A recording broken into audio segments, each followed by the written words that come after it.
sim, esse filme queridinho nosso, na verdade, não teve mas como 2 filmes antes dele. Seguindo a lógica do nem tudo se cria, tudo se copia, aqui no caso se regrava, com os famosos remakes. E são eles que iremos citar aqui, então alguns filmes que talvez você não saiba que na verdade é um remake de um outro filme. O filme, inspirado em um conto coreano, lançado aqui no Brasil em 2003, recebeu o título Medo, e ele conta a história de uma jovem recém-habilitada, recém-saída de um hospital psiquiátrico. Então ela retorna para casa do pai dela, e lá ela e a irmã dela vão ter que lidar com a madrasta dela completamente obsessiva e louca, e com isso vários eventos perturbadores. O filme teve sim sua importância, mas ele não fez tanto sucesso assim. E como a história era muito boa e Hollywood adora ganhar um dinheiro fácil, regravar e pegar conteúdo de outros países, eles decidiram fazer uma versão estadunidense que levou o nome de O Mistério das Duas Irmãs aqui no Brasil.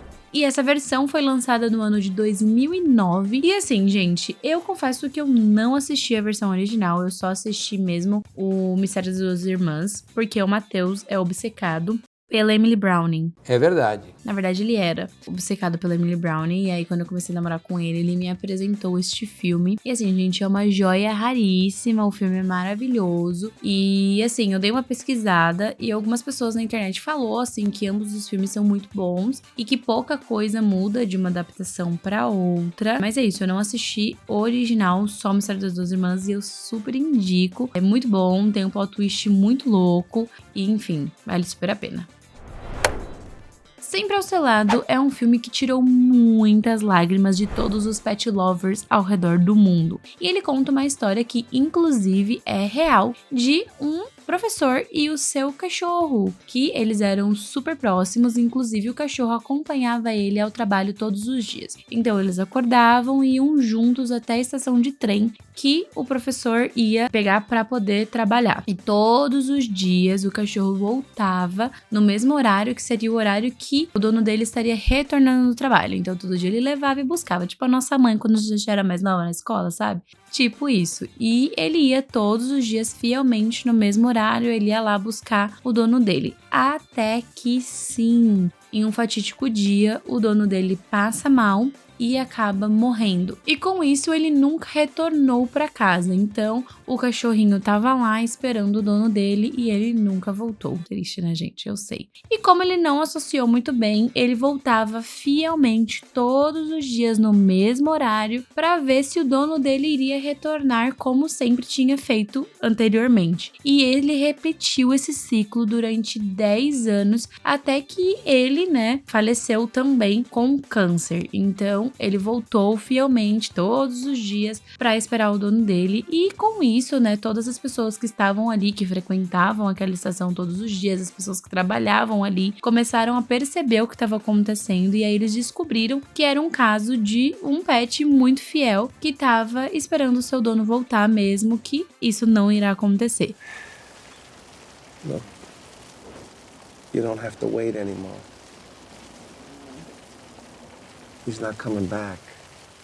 E ele acabou virando, um símbolo para aquela sociedade de fidelidade, enfim, de amor. E essa notícia se espalhou e ficou muito famosa. E com isso veio o primeiro filme desta história real, que foi lançado no ano de 1987 e levou o nome de Hachiko Montogari, que era o nome do cachorro. Me perdoem a pronúncia, mas é isso, era o nome do cachorrinho, e o filme recebeu este nome. Porém, como era uma história muito local e um filme muito local, porque era uma história, um filme japonês, ele não fez tanto sucesso mundial, então não eram muitas pessoas que conheciam esse filme e essa história. E aí no ano de 2009 veio o então Sempre ao Seu Lado, que foi um grande sucesso e muitas pessoas ficaram conhecendo, a história, que já era muito popular lá no Japão. Sexta-feira Muito Louca é um super clássico da Disney, super nostálgica, mas o que você possivelmente não sabia é que, na verdade, esse filme veio de uma adaptação de um livro de 1972. E, ao longo dos anos, foram acontecendo algumas, né? A primeira, que seria a adaptação, e depois alguns remakes que foram se acumulando ao longo dos anos, feitos pela própria Disney. O primeiro filme foi a adaptação de 1976, que contava com a querida Jodie Foster. E aqui no Brasil recebeu o título de E Se Eu Fosse Minha Mãe? E conta, né, a mesma história, no caso de mãe e filha, que não se dão muito bem, e elas acabam meio que uma julgando a vida da outra e falando, eu queria ter sua vida, porque a sua vida assim é fácil. I wish I could switch places with her for just one day.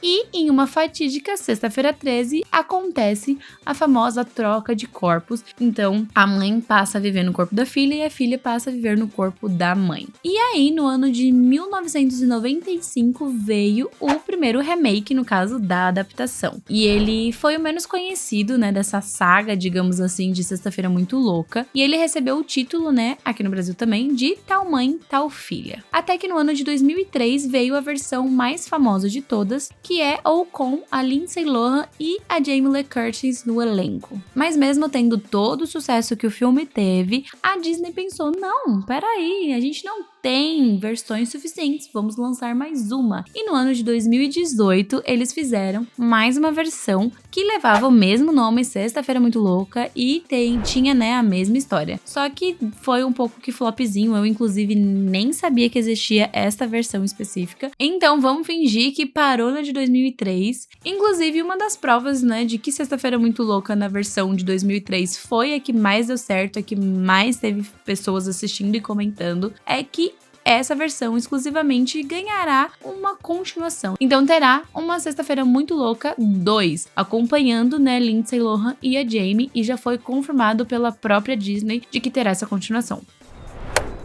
O nostálgico filme que ficou conhecido por sempre marcar presença na queridíssima Sessão da Tarde é o filme A Lagoa Azul, e mais especificamente a versão de 1980. Mas o que você não contava é que esse era só mais um dos remakes deste filme. Mas sim, esse filme queridinho nosso, na verdade não teve mas como 2 filmes antes dele. O primeiro filme foi lançado em 1923, isso mesmo, e ele foi uma adaptação de um livro com o mesmo nome. E por ser muito antigo, obviamente, ele era um filme, inclusive, sem falas, sem cor, o famoso filme preto e branco, então ele é bem antigo mesmo. Já o segundo filme, lançado em 1949, já tinha uma vida ali, né, já tinha uma corzinha, e esse foi a segunda versão do filme, né, na verdade o primeiro remake, porque o primeiro lá foi uma adaptação do livro. E depois disso, sendo mais específica, 31 anos depois, veio a versão de 1980, que é essa fatídica que a gente mais conhece, que foi a que mais passou na Sessão da Tarde. E todos esses filmes, né, contam a história de 2 crianças que passaram por um naufrágio e ficaram presas numa ilha, e elas passaram a ter que viver nesse ambiente e cresceram ali sozinhos, só os 2. E aí tudo, né, é história. Eles acabam crescendo, passando pelas fases hormonais, se descobrindo, se apaixonando e depois constituindo, né, uma família deles. Também vindo primeiramente como adaptação, né, de livros, aqui no caso de uma trilogia, o filme Os Homens que Não Amavam as Mulheres foi lançado primeiramente no ano de 2009 com a versão original, que é sueca, que acompanha a história de um jornalista que é contratado para desvendar um mistério sobre o desaparecimento da sobrinha de um cara super rico que inclusive contrata ele para descobrir. E para isso ele conta com a ajuda da sua parceira Lisbeth Salander. Vocês já sabem que eu falo de pronúncia, né, gente? Qualquer coisa, perdoa aí. E pouquíssimo tempo depois, no ano de 2011, foi lançado a versão estadunidense deste filme, né? Com o remake que recebeu o nome de Millennium, Os Homens que Não Amavam as Mulheres, que foi dirigido por David Fincher, que é conhecido por dirigir vários filmes maravilhosos, como por exemplo Seven, Clube da Luta e vários outros. E essa versão trazia, né, o Daniel Craig, nosso famoso 007, e Rooney Mara no elenco. ou seja, um elenco de respeito. E ambas das adaptações dividem opiniões, né? Então alguns fãs dizem que preferem a versão original e a sueca, e outros dizem que preferem a versão estadunidense. E muitos alegam os detalhes para definir a sua preferência. Então alguns preferem o final de um, outros preferem os detalhes e atuações de outro, e assim por diante. Mas o fato é que ambos são ótimos filmes e fizeram uma ótima adaptação do livro. Então é isso, pessoal, são esses os filmes que nós trouxemos para vocês, e a pergunta que não quer calar é: você sabia que todos esses filmes eram remakes de outro filme? Se sim ou não, comenta aqui pra gente se você ficou chocado ou do tipo, para, eu já sabia, essa daí tá batida, todo mundo sabe que é um remake. Comenta aqui pra gente e também comente se tem algum outro remake que a gente esqueceu e não citou por aqui e que você acha que merecia um lugarzinho nessa lista. E o principal de todos, obviamente, que é aquele like esperto, aquele like feliz, que solta brilhinhos e deixa todo mundo feliz. Você, eu. É tipo você compra online, você dá um like e fala, putz, tô mudando a vida da pessoa. A mesma coisa compra online, você fala assim, putz, vou ficar feliz por uma semana até esse negócio chegar. É a mesma coisa, gente. Felicidade garantida. Então deixa seu curtir aqui, se inscreve no nosso canal também, porque é muito importante, e ativa o sininho se você não quiser perder nenhum conteúdo do nosso canal. Então é isso, pessoal. Espero muito que vocês tenham gostado. Um beijo e até o próximo vídeo.